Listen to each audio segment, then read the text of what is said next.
Kakšni so načrti varnostnega sosveta v prihodnjih dneh, tednih? Torej, danes smo napovedali praktično 4 akcije. Ena izmed teh je, da v mesecu juniju nadaljujemo z preventivno akcijo oziroma z akcijo avtobusno postajališče ni parkirišče. Akcija je bila v preteklosti po moji oceni oziroma po oceni varnostnega sosveta zelo pozitivno sprejeta in naša obljuba, zaveza je bila, da s tem nadaljujemo. Torej, junija lahko pričakujete naslednja 4 do 5 takšnih postajališč, kjer bo prisotnost policista oziroma redarja praktično 24 ur na dan. Naslednja akcija, ki jo napovedujemo, je torej parkiranje na invalidskih mestih, torej tam, kjer so parkirna mesta rezervirana za invalide in vse prepogosto parkirajo tam tudi tisti, ki niso invalidi, zato smo akcijo nekako poimenovali s takšnim dosti udarnim naslovom, torej vzeli ste moje parkirno mesto, vzamite tudi mojo invalidnost. Mislim, da bo marsikoga takšen slogan nekako zadev v tisto podzavest in se bo v bodoče izogibal takšnemu parkiranju.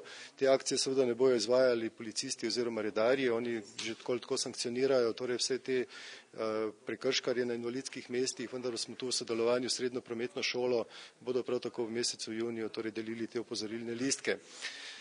V ponedeljek bomo izpolnili našo obljubo še iz lanskega decembra,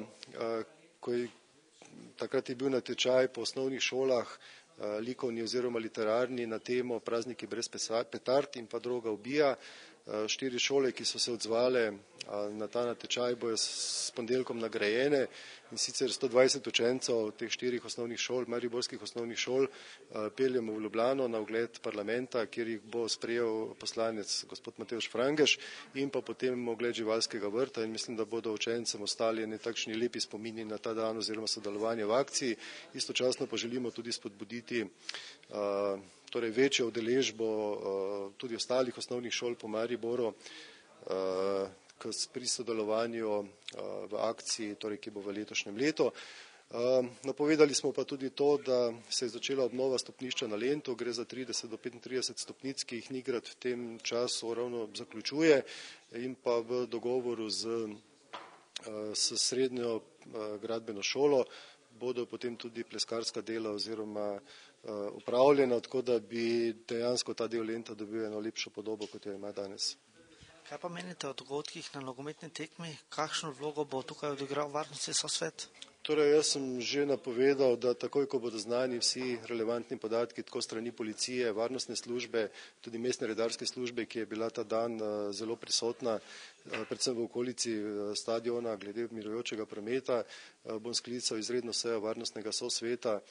Poudaril bi to, da mestna občina Maribor, varnostni sosvet in jaz osebno zelo obžalujemo te tragične dogodke, ki so se zgodili in v izogib temu sklicujem torej izredno sejo varnostnega sosveta, kjer bomo zadevo osvetlili z vseh vidikov in kar se tiče mestne občine Maribor kot lastnika stadiona resnično popravili, kar se bo dalo popraviti. Bi pa opozoril še enkrat, da ta varnostna ograja je ravno namen tega je preprečitev vdora torej navijačev na igrišče. Po podatkih, ki jih imam sedaj, je bilo med 1500 do 1800 navijačev na igrišču, torej še pred koncem same tekme.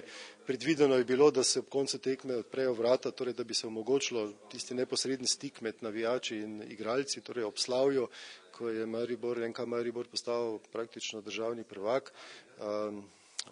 Vsekakor pa ni bila niti želja, niti namen, niti čisto nič, torej, da bi že med samo tekmo gledalci plezali preko teh ograj in takrat so se zgodili te tragični dogodki. Predsednik varnostnega sosveta je naštel številne aktivnosti, v katerih pa bodo sodelovali redarji?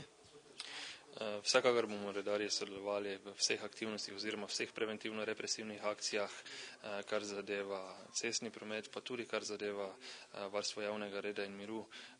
Tukaj imam predvsem v mislih nepravilno parkiranje na avtobusnih postajališčih in pa parkirnih prostorih namenjenih parkiranju invalidov in pa tudi kar zadeva vandalizem v mestu.